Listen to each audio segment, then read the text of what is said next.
Madden World, what it be like? It's your boy Fo. Xbox 720 is the gamer tag on the PS4, and yo, this is that double triple Madden OGs, and as promised, I am back with that SB trio. From the Baltimore Ravens playbook, we went over yesterday the cover 3 slash cover 4 bomb glitch yesterday, and the play was PA solid corner. So what we are doing today, as promised, I said I was going to kind of take this in the lab, figure out a scheme for it, because I really felt like the halfback stretch might be the dopest shit in the game. Like the running play, it's a problem, bro. I'm going to show y'all that. This is going to break down into most likely 3 parts, and the reason is you have a very good passing play in it that I would like to spend some time on. Alright, so we're going to go ahead and start with that first. The running video is probably going to be 2 or 3. So if you came for the running video, this is not the one. Also, I am not going to talk about the PA solid corner at all. So go click on the first video if you didn't see that. I dropped that yesterday. Go check that out. Now the play we're going to be looking at first is drive wheel. And why are we looking at drive wheel? First of all, I understand. I went back and watched some of my videos, and what I noticed is a lot of the times I am sending out 5. And when we are sending out 5, we are not able to block all blitzes. You can slide blitzes, but then some you need to block a running back, or you need to block a running back and slide. So I am going to give you what we could probably call them, like a money play, or a play that we could definitely move the football with. That's already blocking a running back, so we could leave him blocking, and we're just going to deal with the 4 routes we have because they're very good working in concert with each other. And if we need to slide protect, like I showed you the blitz yesterday that was coming in, and the only way I could pick it up was blocking a running back and slide protecting, this is definitely going to be able to pick something like that up just in case we ran into a player that was going to be able to blitz us. Okay, so we're going to go ahead and put the play on the field. I'm gonna, because I know I'm not gonna be running the ball right now, we're gonna put as much coverage as possible. We don't want any slow linebackers or any linebackers with no zone. We want to try to make sure we get everybody out. Reason why I picked the Jets is because they have a really good front 7, and at some point in this scheme, I'm gonna be running the football, and I wanted to run up against a real stout front 7, and if we can run on them, we can get anywhere. Now with Lamar Miller, that's the reason why I picked the Texans, because he has good speed, good agility, and with that running play, I definitely feel like you need some speed to really maximize the play. We will deal with some of the shortcomings of this team, which is Brock Weiler, of course, at quarterback. He is definitely not the most accurate, so you may see me throw some wild passes. And then also this play, when we're looking at the play art, the guy that is open in every coverage is the tight end. I don't need route running against zone. Now in cover 4, cover 3, cover 2, this player is going to get open, and I'm going to show you how he is going to be open. He's going to be open to a point to where they are going to have to manually adjust, or they are going to have to manually play him every single time. If they don't do it, then he will be open for a catch if they don't adjust. So I'll show you that. If it was man to man, if he had enough route running, he would beat the cornerback. Like I've put Greg Olsen out there with 92 route running, or Gronk, or Jordan Reed, and they beat the cornerback in man to man. So this is definitely something you would want to take in the mud. I don't know too many people that play like regular teams no more, to be honest. If you do, like, post it at the bottom. Like, let me know. Like, I always wonder, like, who play regular teams. Like, most people play, like, CFM that play regular teams, in which case you can do some training and build up your XP and all of that. As always, I usually talk to about 5 fucking minutes because I talk too much. That's how I am in life. Ask all the people that know me. So we'll go ahead and snap the ball, and we'll make the throw. As you can see in cover 4, well, we got everybody going out. We got 8 players going out. We were able to get it popping. So let's look at it real quick.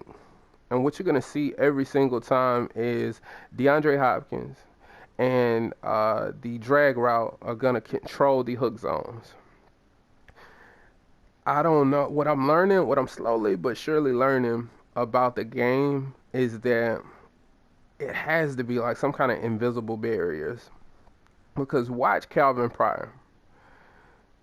He just bails on the hook. Like, fuck that. I'm not giving up that 3 yards. I'd rather give up this 20 behind me. You know what I mean? He doesn't stay with him. He'll never stay with him. It just works that way. He'll guard him for a certain space, and then it appears that that hook zone is no longer responsible for that part of the field anymore in the zone. So he stays true to what his zone and his part of the field is, and he just bails, and he'll be wide open every time. DeAndre Hopkins is going to control the other hook zone here, and then as we know in Madden 17, the deep blues just get too deep all the time. That's just how it works, right? So we'll go ahead and come out of that again. And we just want to focus on that route. I'm not going to even go over the other routes just yet. So let's go to cover 3 drop. We might have all part 1 just be about this one particular play because you definitely can get some stuff popping with it. And we don't want to bank on that cover 3, cover 4 bomb glitch too much. I just dropped the play. Like the scheme, I probably would make this the main passing play of the scheme if I was doing it, and then have the cover 3, cover 4 bomb glitch as something that I have as a quick audible that I can always go to. But the run play, the halfback stretch, and this play are, I think, the main 2 plays out of this formation that I would focus on. Also, I just want to say, my videos are 15 minutes. That's how I rock, man. I'm trying to make sure I get you guys as much detail so we can all grow together. So that way, if I leave something out, you can always tell me, yo, Fo, this is what I did to get better. This is what I did to make your play better. Also, if no one's ever broke this shit down to you like this before, it's good to hear it, right? Because it makes you better. Like 4 or 5 years ago, I wasn't able to see the game like this, but once I started seeing the game like this, I win at a very, very high level all the time. Every year. It's just I'm finally dropping the channel, dropping content, and trying to go public. So let's go ahead and get it. Now we're in the cover 3. We'll drop back. Same effect. It's not going to be any different. It's going to work the exact same way, and the same properties are going to be involved. So I'm not going to replay that. You can just rewind it.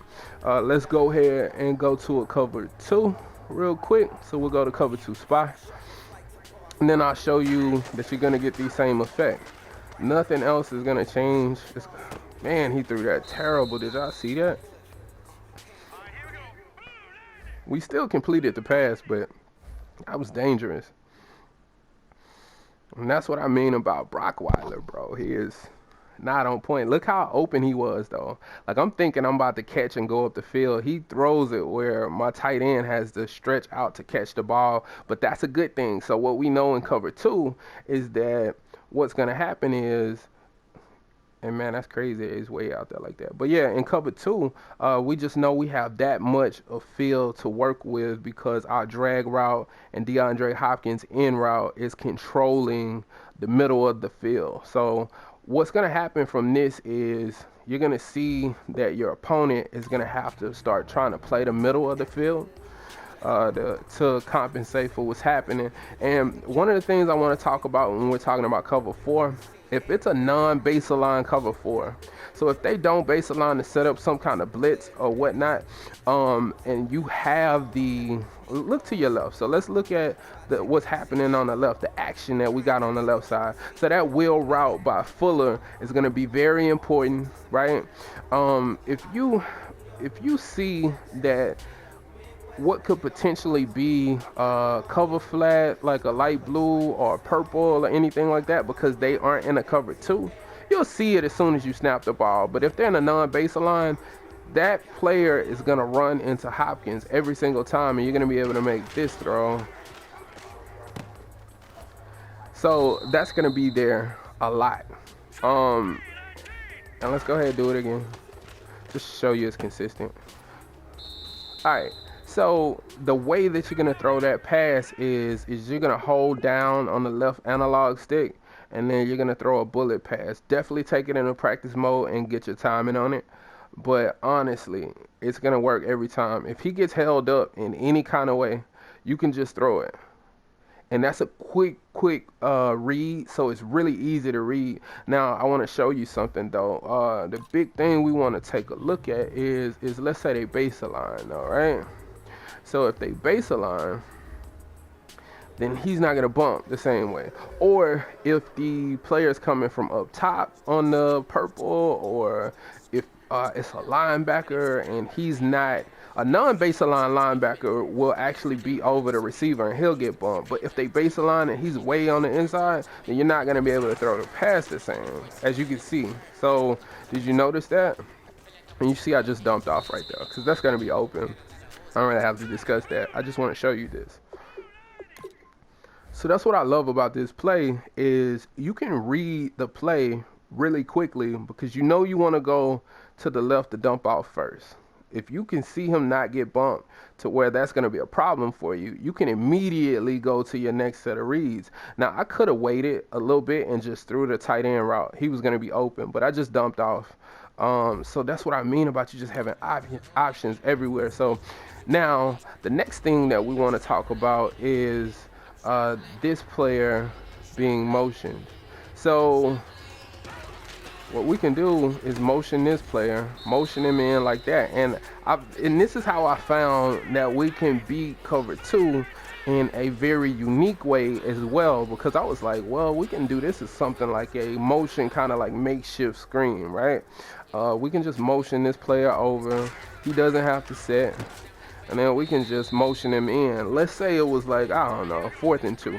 That's a really good play to run. Or if you're at the 10-yard line, you need some quick yards, this is really good to go ahead and throw. And I'm getting a consistent 5 yards on this every single time. I think we underestimate how important 5 fucking yards is, right? We always want the big play, but definitely understand that getting 5 to 7, sometimes even 10 yards on this particular play is going to be excellent for you. And let's go to cover 3 real quick.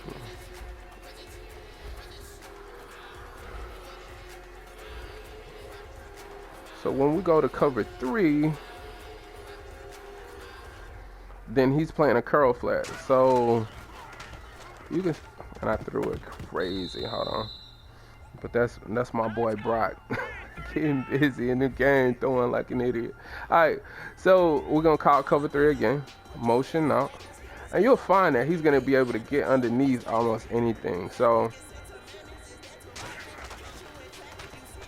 See, so you can get the 5 no matter what. Now, you may need a little bit of catching traffic right there. I don't know why he dropped it, but he's like a 70 receiver, 70 overall. That's what you expect. I'm just showing you that this does work. Now, with this particular motion, where this motion is really going to shine is when you call, like, say they call a cover 2, right? This motion is going to really shine if we just let it wait itself out. So